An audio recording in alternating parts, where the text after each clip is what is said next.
There's this language we're all born knowing, yet somehow we have to teach ourselves how to speak it. It shows up as a gut feeling, a divine inner knowing, a wise internal mother whispering, "Go right," when your mind is absolutely certain you should go left. And though its voice is strong, overwhelming even, like hearing a language I once knew but forgot how to speak, I've ignored it more times than I can count. I've brushed aside the nudges, patterns, and messages coded into my body, only to find myself severely burned, hurt, and left staring at the truth that I already knew. My soul had spoken, I just hadn't listened. And honestly, I didn't know how.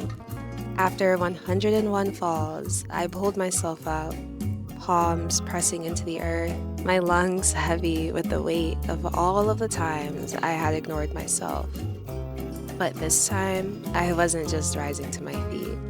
I was rising into a complete surrender. I was done fighting what I had always known. So I made a pact with my intuition. I may not speak this language fluently yet, but I will learn. I will lean in, I will listen, and I will never let the voices of others or logic drown you out again. All of us have been caught in the middle of this battle between our minds and our inner knowing. But over time, I've learned to speak the language of my intuition fluently because each time I've trusted my internal compass, it has always led me exactly where I needed to be. So this is some of the wisdom I've garnered in learning the language of my intuition, and it begins with recognizing your first words. Learning a language doesn't just happen all at once, right? We don't just wake up fluent. It typically begins with a single word or a single moment where something clicks. And for me, there was a specific era in my life where my intuition was speaking so loudly, so undeniably that I just couldn't ignore it anymore. This was when I had just moved to a new city and I was very eager, desperate even, to build community. And I found myself in this group of people who seemed right on the surface, but the longer I spent time with them, the more I just realized that something was off. Being around them, I just wouldn't feel like myself. I often felt drained after hanging out with them, and I just couldn't shake the feeling that these weren't my people. I kept questioning if I was overthinking, or if I was making something out of nothing, or if I was judging too quickly. And this is the battle that occurs when the intuition speaks. The mind just rushes in to try to negotiate or reason or convince us to stay. But what I have very, very humbly learned is that although the intuition may not make sense right away, it makes no mistakes. Ever. The same way your survival instincts kick in to protect your body is the same way that your intuition protects your soul and your energy. I have always believed and have experienced millions of times the fact that when something is unaligned with you, the universe will yank it out of your life. But intuition, which is intertwined with that same divinity, kind of nudges you to give you a chance to move before the universe has to intervene. It's kind of like your older sibling telling you to do X, Y, and Z before your mom gets to you. It's like, do what needs to be done, girl, before the larger forces get involved here.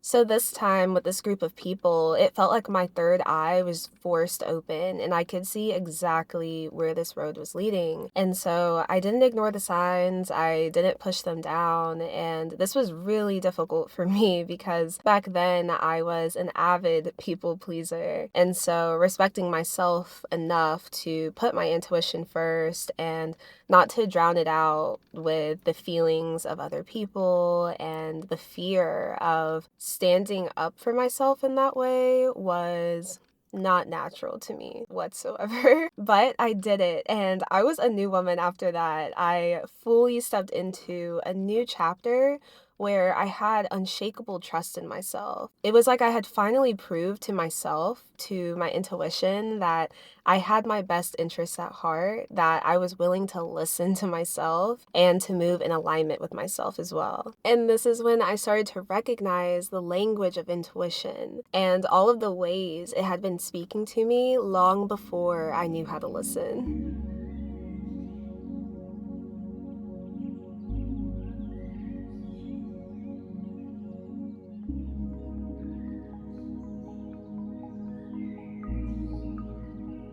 Like with any language, I began to notice the patterns, all the ways my intuition would nudge me, linger, and whisper before I was ready to hear. I realized it had been speaking to me in codes all along. Before my mind even had a chance to form a thought, my body already knew. There were the gut clenches, the chest tightness, and the tension that spread through me like waves of warning.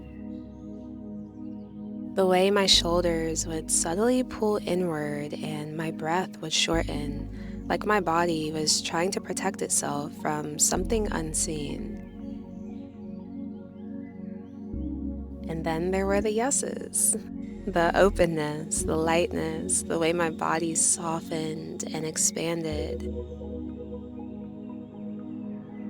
The feeling of being pulled towards something before my mind could even decide.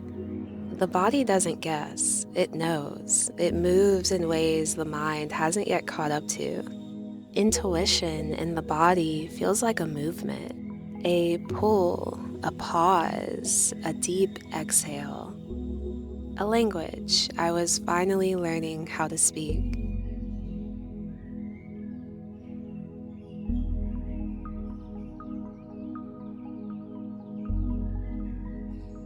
And then I began noticing the echoes, the vibrations left behind after decisions or interactions.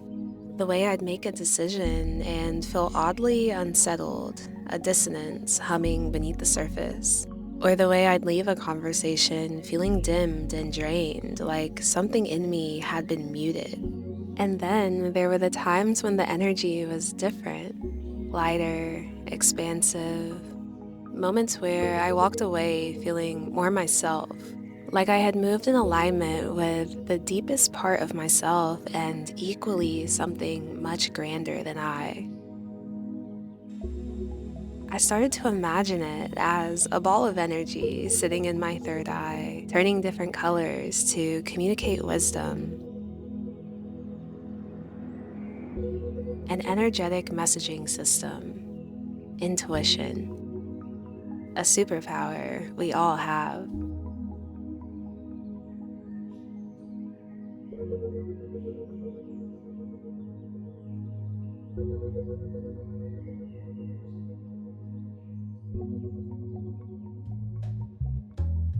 But this intuitive messaging didn't just live inside of me, it trailed out into the world, dancing with universal forces intertwining with something greater, something connected. Some call it a coincidence, but to me, universal, intuitive, divine happenings are never a coincidence. They are deliberate, waiting for you to notice, to decode the message. The repeated symbols, the angel numbers, the words that seem to arrive in my life at just the right time. The books that fell into my hands exactly when I needed them. Or the dreams unraveling through my subconscious, showing me truths I wasn't ready to see in the waking life.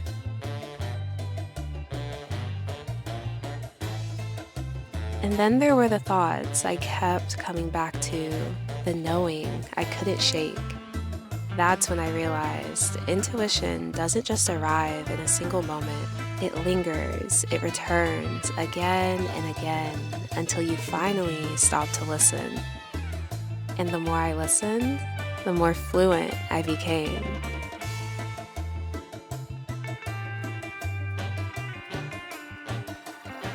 It stopped feeling like a guessing game, constantly wondering what I wanted, what I felt. Instead, it began feeling like a conversation, a clear, steady dialogue with myself. One where the answers had been there all along, just waiting for me to trust them. And that's when I finally began creating space for my intuition to just speak freely.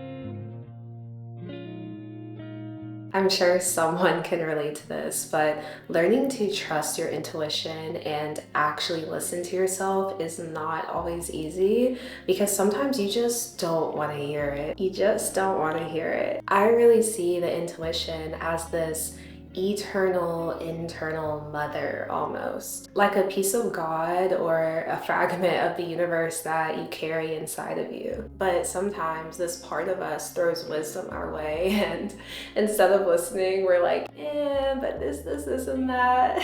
I know I've personally found myself in that loop many times before. Just letting my brain argue with what I already know deep down just because the truth doesn't feel convenient. Because we can be stubborn like this, what's really helped me in those moments is really sitting down and asking myself, like, okay, if what I'm feeling is 100% true, what makes that so bad? And why is this uncomfortable to sit with? What am I afraid this truth might change? And what about this feeling makes me want to resist it? And also, if I fully accepted it, then what would I do differently? And these questions really stop me from spiraling and often put things in perspective.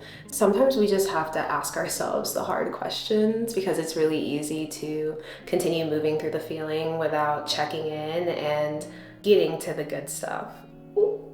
Almost 100% of the time, I'm making things more difficult than they have to be. And so reminding myself that moving from a place of wisdom is always going to be way more powerful than whatever I'm afraid to let go of and whatever my worldly body feels tethered to. Honestly, it's a journey, it's a practice of continuously showing up for yourself, showing yourself that you can be depended on, showing yourself that you trust yourself. And the more you continue to do that, the more you continue to let your intuition guide you, the easier it gets, and also the more powerful you get, being able to move through the world in such an intuitive place and feeling safe in your body. And I think that's the most important thing. Also, this is a rice mask, if anyone was wondering. She's a bit thick.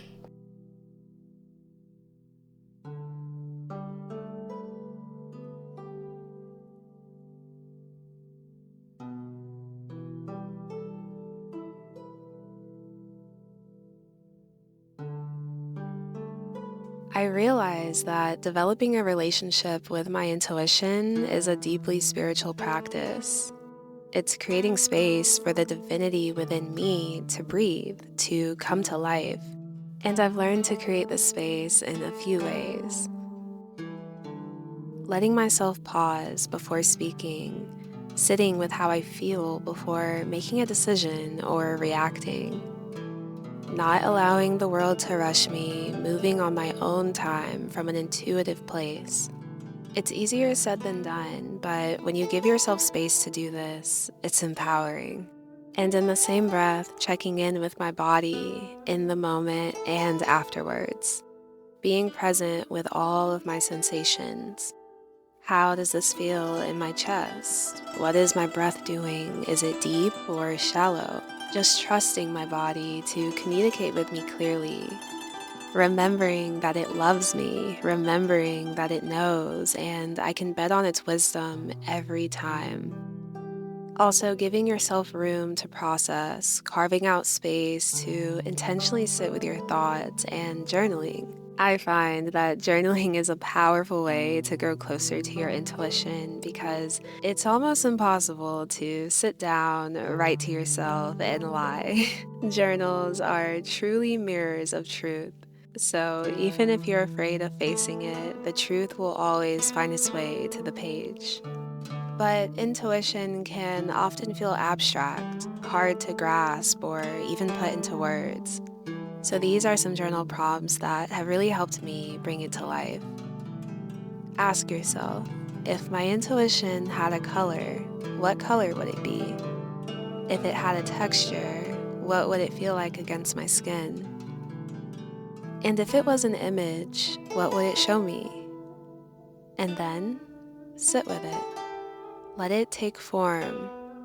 And when you feel ready, ask it, why are you here? And what are you trying to tell me? You don't always need to arrive at the answer immediately. You just need to create the space. Because giving your intuition room to breathe, space to arrive at clarity, that is self-love at its finest. Hi, I thought that I could read an excerpt to you from Women Who Run with the Wolves. I realized when I was creating this video, I was like, wait, I remember there were a few parts in this book that really spoke beautifully to the intuition. So let's see. I saved some of them here. This book is big too. Intuition is the treasure of a woman's psyche. It is like a divining instrument and like a crystal through which one can see with uncanny interior vision.